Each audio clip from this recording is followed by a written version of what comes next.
Hello everyone, this is Pragya Pandey from Rouse Academy for Competitive Exams Bhopal, and this is our special series on daily news review.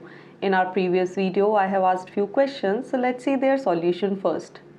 So the first question was, recently Manipur evicted bats from cave.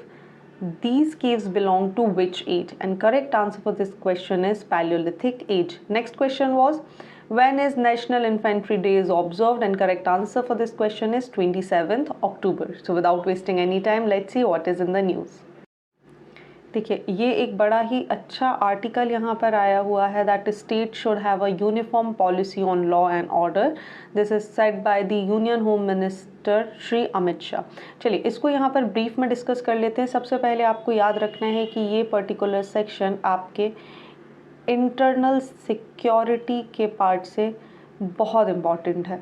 देखिए, union minister Amit Shah ने यहाँ पर बोला है that state should have common law and order policy to fight cross border terrorism, cyber crimes, regional और international issues को अगर हमें टैकल करना है तो हमारे पास एक ऐसा यूनिफॉर्म पॉलिसीज़ होनी चाहिए जिस पर सारी स्टेट मेजॉरिटी से एक साथ मिलकर कोई आउटकम निकाल के ला सके.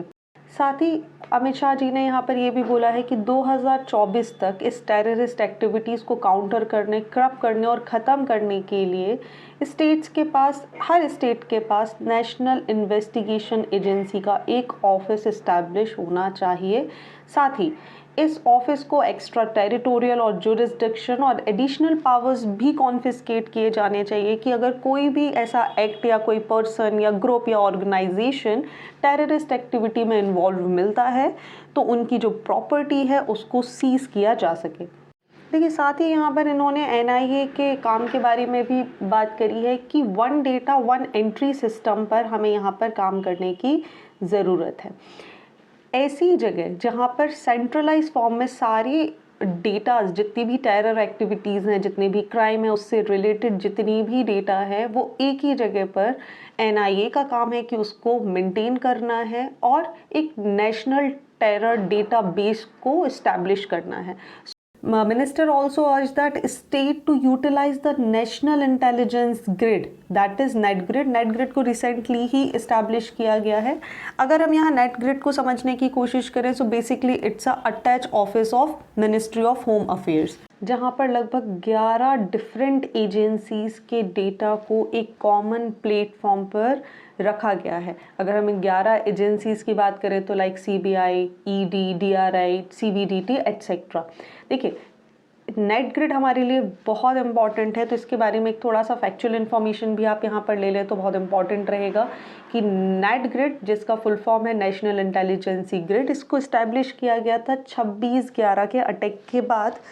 जो उस समय के हमारे होम मिनिस्टर थे पी चिदम्बरम जी, उनको ये बात रियलाइज़ हुई कि कहीं ना कहीं हमारी इंटेलिजेंस का मिस्टेक है कि हम इस तरीके का नेटवर्क इस्टेब्लिश नहीं कर पाए, कोऑर्डिनेशन नहीं कर पाए कि इतना बड़ा अटैक हमारे नाक के नीचे हो गया.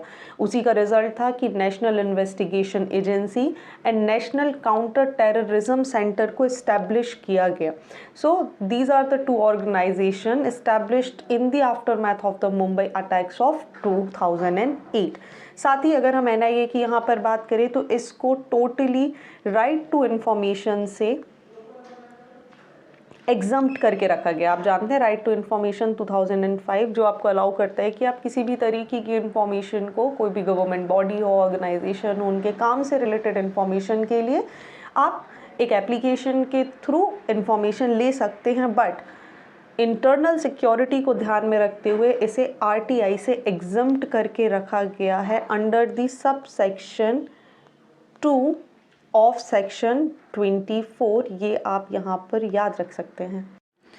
सो अगर हम कंक्लूसिवली यहाँ पर बोलें तो it is an intelligence sharing network that collects data from various agencies and ministries of the Indian government. It is an integrated grid which connects database of core security and intelligence agencies of the government of India. It comes under the Ministry of Home Affairs, जो कि मैं आपको पहले ही बता चुकी हूँ. This grid basically collects information from government database including credit card transaction, tax detail, bank account detail, visa, immigration record and detail of air and rail travel as well.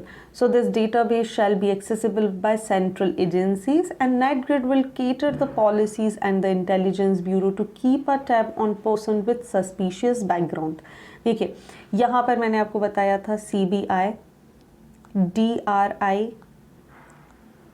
ED, CBDT, in fact intelligence bureau, NCB, NIA, ऐसी बहुत सारी agencies हैं जो मिलकर यहाँ पर इस data का यूज़ कर सकती हैं, यूटिलाइज कर सकती हैं टू सर्व बेटर. देखिए अलग अलग एजेंसीज़ के पास अलग अलग टाइप के क्राइम्स आते हैं, अलग अलग टाइप का डेटा आता है, लेकिन कहीं ना कहीं इन सब का आपस में लिंकेज देखने को मिलता है. अगर इनके आने जाने के रिकॉर्ड्स को देखा जाए, वीज़ाज़ को देखा जाए, इमिग्रेशन रिकॉर्ड्स को देखा जाए, या इनके जो बैंकिंग ट्रांजैक्शन क्या है, अगर उन सब पे एक हॉकाई व्यू से नज़र रखी जाए तो ये पता लगाना बहुत आसान होगा कि किस तरीके की गतिविधियों का यहाँ पे काम किया जा रहा है. देखिए इस नेटग्रिड के बहुत सारे क्रिटिसिज्म भी हमें देखने मिले हैं कि जो कॉन्फिडेंशियल पर्सनल डेटा है, इन्फॉर्मेशन है, उसके लीक होने के चांसेस हैं एंड सो ऑन.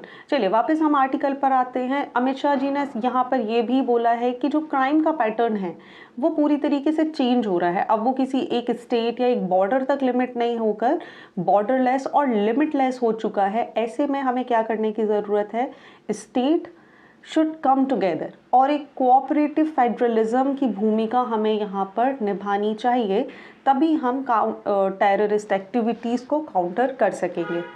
चलिए आगे बढ़ने के पहले आपको मुझे बताना है कि लॉ एंड ऑर्डर किस सब्जेक्ट का पार्ट है, स्टेट, सेंट्रल या कॉन्करेंट, साथ ही किस शेड्यूल के अंदर ये आता है.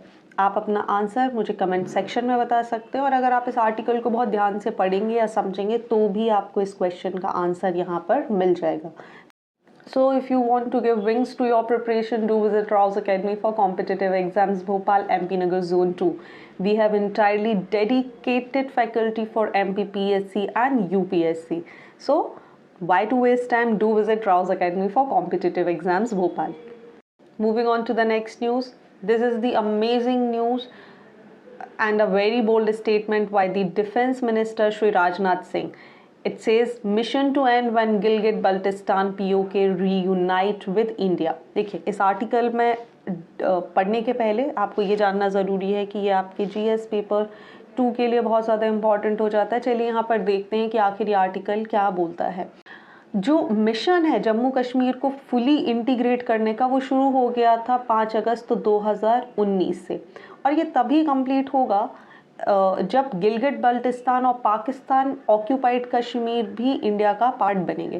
साथ ही यहाँ पर ये बताना चाह रहे हैं कि देखिए हमने आर्टिकल 370 को रिवोक कर दिया, हटा दिया, और उसके बाद हमारे सामने जम्मू कश्मीर और लद्दाख यूनियन टेरिटरीज़ को हमने फॉर्म कर दिया, जो कि एक बहुत बड़ा माइलस्टोन है for a new path of development and prosperity, as you can see here.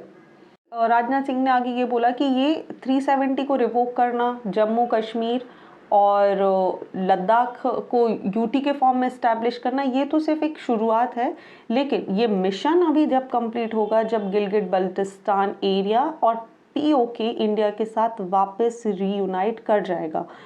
साथ ही बहुत बोल्ड स्टेटमेंट के साथ इन्होंने ये भी बोला कि जिस जस्टिस की यहाँ पर बात की जा रही है वो भी तब डिलीवर होगा जब 1947 के जो रिफ्यूजी हैं उनको अपना घर, अपनी ज़मीन वापस मिलेगी. सो इन्होंने साथ में यहाँ पर ये भी बोला है कि ये दिन दूर नहीं है जब इंडिया इस मिशन को, जिसकी इसने शुरुआत कर दी है 5 अगस्त 2019 से, उसे बहुत ही जल्द अचीव करेगा. ये पूरी बात मिस्टर राजनाथ सिंह ने तब बोली है जब ये शौर्य दिवस बडगाम डिस्ट्रिक्ट में सेलिब्रेट कर रहे थे to commemorate the Indian army success after the landing of soldiers in JNK on October 27, 1940 से. वही दिन after India signed the instrument of accession with the Jammu Kashmir ruler महाराजा हरी सिंह. तो ये कुछ पॉइंट हैं जो आपके लिए काफ़ी फैक्चुअल इन्फॉर्मेशन दे जाते हैं कि इंस्ट्रूमेंट ऑफ एक्सेशन कब साइन हुआ था, किसके बीच में साइन हुआ था, और शौर्य दिवस किस को कॉमेमोरेट करने के लिए बनाया जाता है. साथ ही अगर आप जम्मू कश्मीर की हिस्ट्री के बारे में एक पूरा डिटेल्ड सेगमेंट रीड करना चाहते हैं तो आप हमारी वेबसाइट राउज अकेडमी के करंट अफेयर के सेक्शन में जा सकते हैं, आपको ये न्यूज़ मिलेगी 8 सितंबर 2022 को, जहां पर जम्मू कश्मीर को 360 डिग्री तरीके से कवर किया गया है। चलिए यहाँ पर इस मैप के थ्रू हम समझ लेते हैं कि आखिर मुद्दा है क्या। देखिए, for better understanding I am drawing this line here. So this is the line of control. So ये लाइन ऑफ कंट्रोल में यहाँ आप देख पा रहे होंगे, this is Gilgit, this is Baltistan and this is the entire region of Pakistan occupied Kashmir. वहीं अगर आप अपने राइट हैंड साइड पर देख पा रहे हो तो ये है region of LAC, that is line of actual control. So this is the line that stands, this is the basically boundary between India and China. ये line of actual control का जो phenomena है ये 1993 के एक bilateral agreement के बाद यहाँ पर आया था। देखिए, इसके इन दो के अलावा एक और बड़ा डिस्प्यूटेड सा एरिया आ जाता है, ये जो आप ये ब्लैक पोर्शन देख पा रहे हैं, दैट इज सक्सगम वैली। ये जो टेरिटरी है it was seeded by the Pakistan और इन्होंने 1963 में चाइना को इसको दे दिया था। और इसके अलावा आप यहाँ पर देख पा रहे हो तो this is the Siachen glacier. तो ये सारे जो इश्यूज़ हैं ये इंडिया के लिए बहुत इम्पॉर्टेंट है, क्योंकि इंडिया बोल रहा है कि हम तब तक इंटीग्रेटेड और यूनाइटेड नहीं होंगे जब तक ये पूरा region, this Gilgit Baltistan and Pakistan occupied Kashmir वाला जो रीजन है ये हमारे पास वापस नहीं आएगा। Next in the news, this is the historic decision. Union Minister for Women and Child Development Smriti Irani and the National Commission for Women on Thursday hailed the historic decision of the Board of Control for Cricket in India (BCCI) on equal match fees for women player as their male counterpart, and also says that it is a significant achievement towards the gender equality. साथ ही commission का यहाँ पर ये भी बोलना है कि इस तरीके के जो डिसीजन है वो यंग टैलेंट को अपने पैशन को फॉलो करने और स्पोर्ट्स की फील्ड में आगे बढ़ने के लिए इंस्पायर करेंगे। और जैसा डिसीजन BCCI ने यहाँ पर लिया है उसी तरीके से दूसरे स्पोर्ट्स ऑर्गेनाइजेशंस भी हैं, वो इसको एक एग्जाम्पल के तौर पर इस तरीके कुछ रिफॉर्म्स अपने ऑर्गेनाइजेशंस में भी लेकर आएंगे। चलिए, moving on to the next news. GM mustard will be ready for cultivation in 3 crop seasons said by the IARI director. देखिए, 26 को एक न्यूज़ आर्टिकल आया था जहां पर GAAC ने अपना नोट दिया था commercial cultivation of GM mustard के लिए। देखिए, GM stands for genetically modified. अगर हम इंडिया के कॉन्टेक्स्ट में बात करें तो GM cotton, genetically modified cotton, जिसे हम BT कॉटन के नाम से भी बुलाते हैं, उसके अलावा कोई भी ऐसी क्रॉप नहीं है जो जेनेटिकली मॉडिफाइड है। हालांकि कई बार हमने न्यूज़ में ब्रिंजाल के बारे में सुना है, लेकिन उस पर भी बार बार उसको रोक दिया जाता है।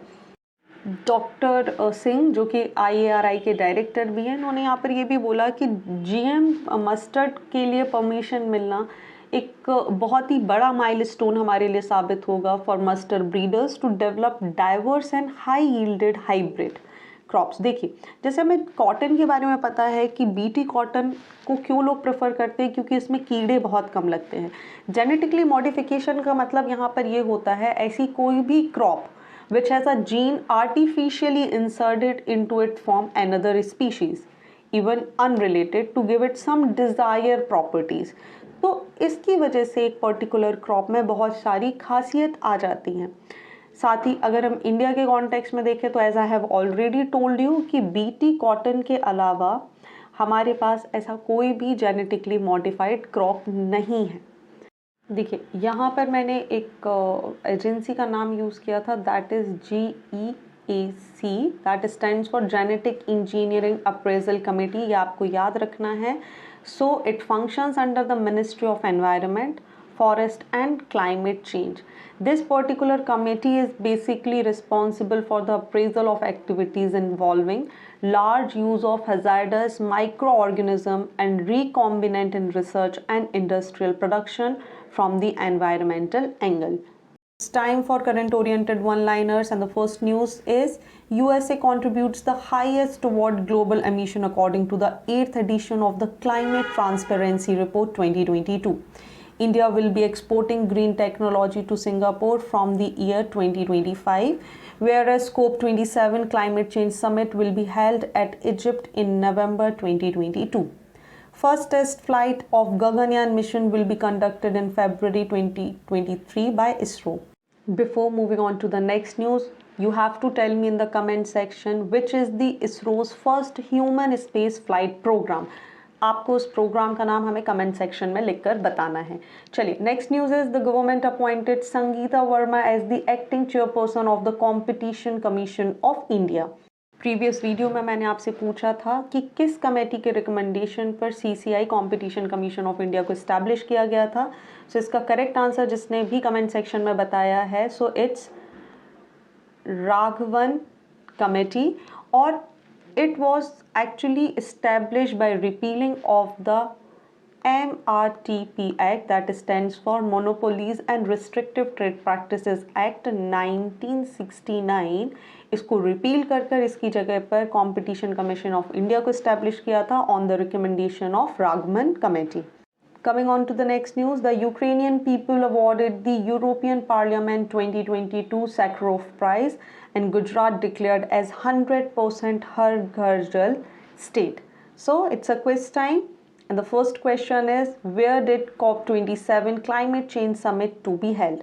Next question is, under which ministry NatGrid will be established? So you all know the drill. आपको सही आंसर हमें कमेंट सेक्शन में बताना है, and stay tuned with us to know the correct answer. So this is it for today. Join our batches for UPSC, MPPSC Civil Services examination. We have dedicated faculty for UPSC and MPPSC. Thank you for watching this video. Do not forget to hit like button, comment your valuable feedback, and also press the subscribe button to never miss any update. Please follow us on Instagram and Facebook. Links are given below in the description box. Thank you and see you tomorrow.